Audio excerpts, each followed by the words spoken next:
Hello, welcome to another start of a reading vlog, I guess. Uh, uh, it's like Monday at 9:45. We just got done recording. I think it went really freaking well, if I do say so myself, but I just wanted to intro this vlog. Hello, my name's Haley. You're gonna be following me along on my journey this week as I read Turtles All the Way Down by John Green. Yeah, that's what we're doing. I still have a lot of stuff to do for last week's episode, and then probably subsequently put it in the vlog for last week, which I still have to edit. So I haven't quite switched gears yet, but I do want to read at least a few pages before I go to bed.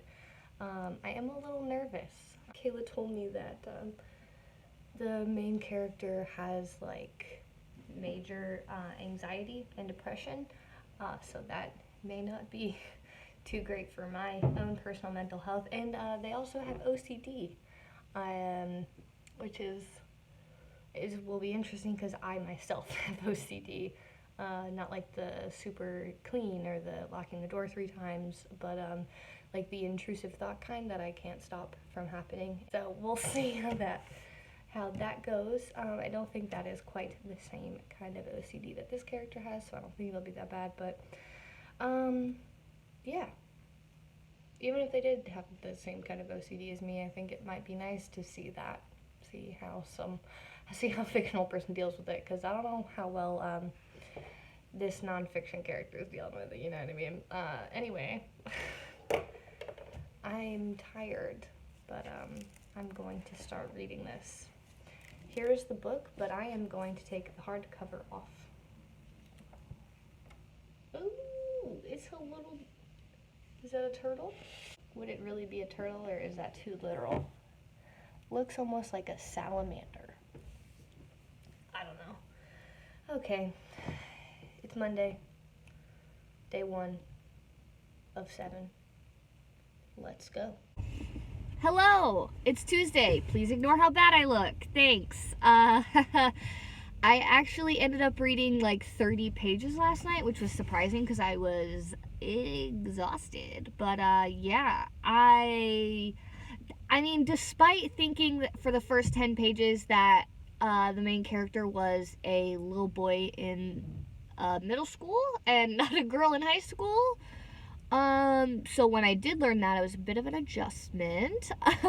I don't want to say that it was like triggering for me. Like I said last night, I do have OCD, so I was a little nervous about how that would be treated in the book, how John Green would represent that, and I think he's doing a pretty good job in that.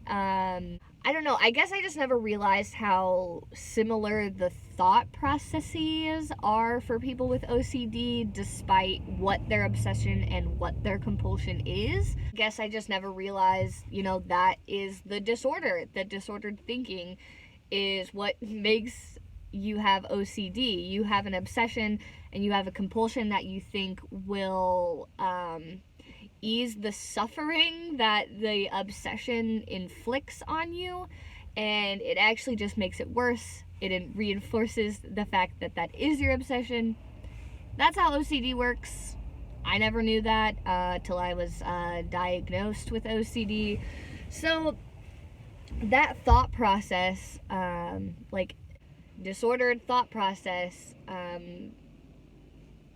I think he represents it really well. Like, I think he does it really well so far. I mean, I'm only 30 pages in, so I don't know how it's gonna go from there. But, like I said, I don't want to say it was triggering, because, like, I'm doing really well with my OCD, handling it right now. Like, I'm not letting myself ruminate on the obsession, and so it was kind of hard to read that, someone going through like that process when I haven't been in that place for a while. So that was kind of hard, but like I don't want to say it was triggering as in like it made me start thinking like that again, if that makes sense. Yeah, so those are my thoughts so far. I also like how he shows that it's not like, it doesn't have to be completely overwhelming and debilitating when it can definitely feel like it sometimes. So, yeah, those are my thoughts. I'm gonna go to work now. Later. Hello, sorry, it is already almost 5:30 on Wednesday, so I apologize for being absent from vlogging, but I haven't been reading, and this is a reading vlog, so I figured it's fine. I've been so worried about editing last week's vlog that I just really haven't even thought about this week's vlog, which doesn't make sense. I don't know how David Dobrik does it. It makes no sense to me. Anyway, what I read last night was slightly more, I don't want to say triggering. Again, I don't want to say triggering because, like, it's not causing me to have those, like, think that way. It's just, it sucks to be reminded that is what you were dealing with. Just, like, I can't remember if she was talking about it, but just, like, it is, honestly, it's insufferable, like, when you get in those ruts like that, and so just being reminded of that kind of sucks. Yeah. But other than that, I do like it. So far. You can't really judge a book by the first 60 pages, in my opinion. Not very many pages in general, but that's where I'm at. Happy Wednesday. I don't know. Hello, it is Thursday after work again, and I was correct. I didn't read anything yesterday. So yeah, I'm not gonna babble because I didn't read anything. You know, I have nothing to update on. So today's gonna be like kind of a null day. Hello, folks. It is yet again another 24 hours later. However, I did read like 15 pages last night, so. But don't think I didn't notice something. The way Davis described the night before his father disappeared, and the way Noah described the night his father disappeared, very suspicious. Howdy, folks. It is somehow already Saturday. I read quite a bit this morning, actually, so that was nice. I just got past the part where Asa is telling Davis, about some of her thought processes, and it was nice. It was nice to, see an interaction where someone explains their thinking that is somewhat similar to your own, and not have the other person call them insane or stuff like that. So yeah, I don't really, I'm almost like I am halfway done with the book, and I don't really see where it's going, but then I remembered, oh, this is like a John Green book, so it might just be a story, like, I was thinking about Looking for Alaska, and it's just like kind of a story, like, not, that does not make any sense, but it's kind of like nothing too crazy happens, I feel like in Looking for Alaska, nothing too crazy happened. The Fault in Our Stars, she dies, but doesn't she? Is she the one that dies, or is he the one that... It doesn't matter.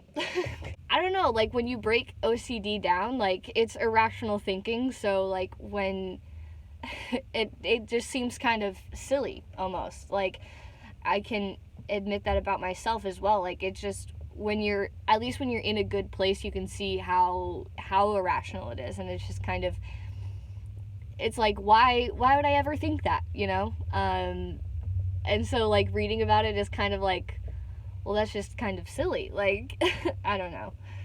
Hello, I just wanted to jump in and say I'm not trying to trivialize anyone else's experience or make fun of anyone by any means.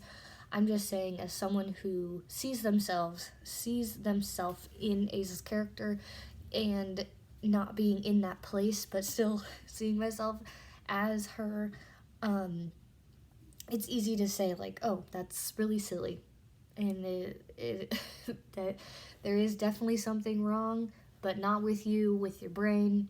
You know what I'm saying? Like, I just wanted to say, not trying to trivialize anyone's experience. Okay, thanks. Bye.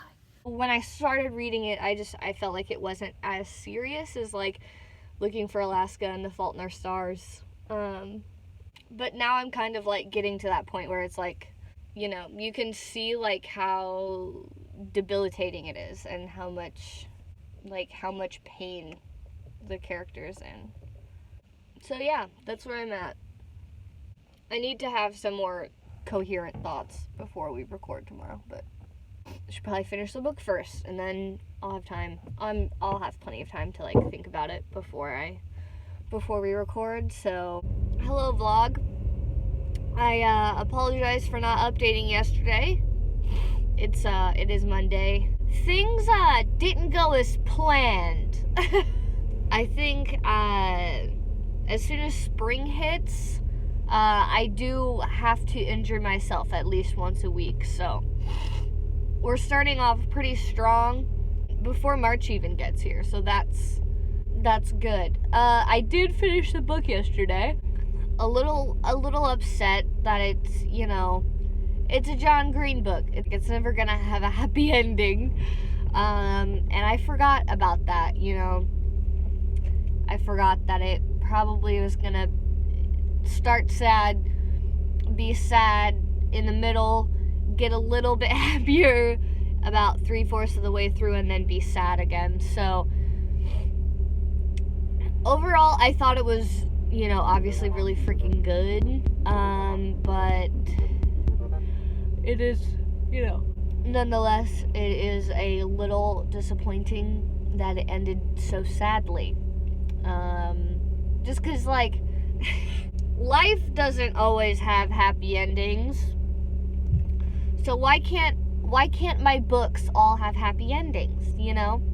That's how I feel about it. But overall, I mean, we're about to record in like an hour, but so you'll hear the podcast, like, my full thoughts, obviously. But yeah, I thought it was a really good representation of OCD and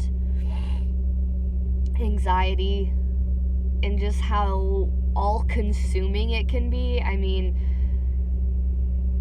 you don't even, like, Asa doesn't even have other interests, or at least she doesn't talk about them because she doesn't think about them very much, just because she's going through a bad time in the book, I think. So I think it did a really great job of showing when you're in a bad place, like, it can be all you think about, and it's kind of hard to, even when looking back, it's like, what else did I even do in that time besides just constantly worry about this thing? So, well, that was a sad ending to this vlog, but that's how life is. That's how life is. John Green books and life and this vlog never end happily. Okay. That's the end of reading Vlogbrothers. It was fun, but I don't think if I ever vlog again, I think it'll be just a weekend vlog, or like a 24-hour readathon kind of thing. Like, I just don't like doing the everyday of the whole week thing. Reading Vlogbrothers, love you, Hank and John, good guys. And yeah, okay. Alright, bye-bye.